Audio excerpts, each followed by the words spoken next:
Maombi ya jinai namba 26287 ya mwaka 2025 kati ya Mheshimiwa Katibu Mkuu, Mheshimiwa Makamu Mwenyekiti wa Chadema John Wegesa Heche na Inspector General wa Polisi na wenzake leo yaliitwa mahakamani, nikiwa na maana Mahakama Kuu Masjala ndogo ya Dar es Salaam kwa ajili ya kusikilizwa.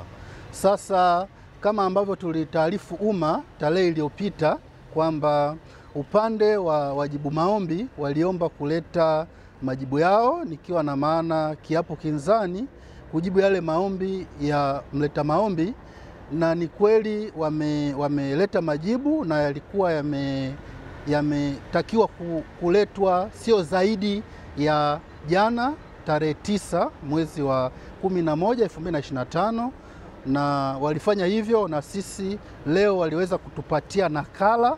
Lakini pamoja na mambo mengine kwenye hayo majibu au kiapo kinzani, wameweza kuleta pingamizi la awali la kisheria.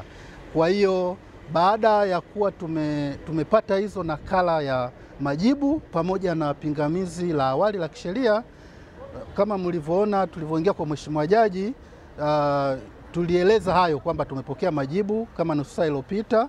Sasa kutokana na mazingira yaliyokuwepo, pingamizi limeletwa muda mchache uliopita. Kwa upande wetu tukaona ni busara kwa faida ya mteja wetu tuweze kupata muda ili tujiandae, tuje kufanya kile ambacho mteja wetu ametutuma kusikiliza, na mahakama sasa ipate nafasi ya kusikiliza pande zote na kutoa majibu ya pingamizi la awali pamoja na maombi kwa ujumla. Kwa hiyo Mheshimiwa Jaji amepanga tarehe 13 mwezi huu wa 11 2025 saa 4:30 asubuhi maombi yaje kwa ajili ya kusikilizwa kwa pamoja na pingamizi la awali la kisheria ambalo limeletwa na wajibu maombi.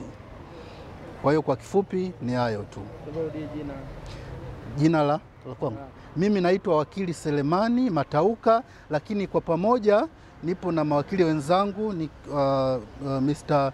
Paul Kisabo, William Madu na wengine, pamoja na Fredrick Msaki, Doris Sarun na Kafuku, lakini wao wameshaondoka, lakini wote kwa pamoja tulikuja kwa ajili ya kumwakilisha Mheshimiwa Heche. Amefanikiwa kuona Heche labda ana hali gani kwa alipo, anasema kwa ukweli kwa hizi siku mbili hatujaweza kufanikiwa, lakini kwa taarifa ambazo tunazo ni kwamba juzi na jana hali yake haikuwa mzuri na aliweza kufikishwa hospitali ya taifa Muhimbili kwa ajili ya matibabu zaidi. Kwa hiyo tukitoka hapa tutaweza kufuatilia zaidi ili kuona hali yake inaendeleaje, lakini kwa wakati wa siku mbili zilizopita hali yake haikuwa mzuri na alifikishwa Muhimbili kwa ajili ya matibabu na check-up zingine za kitabibu.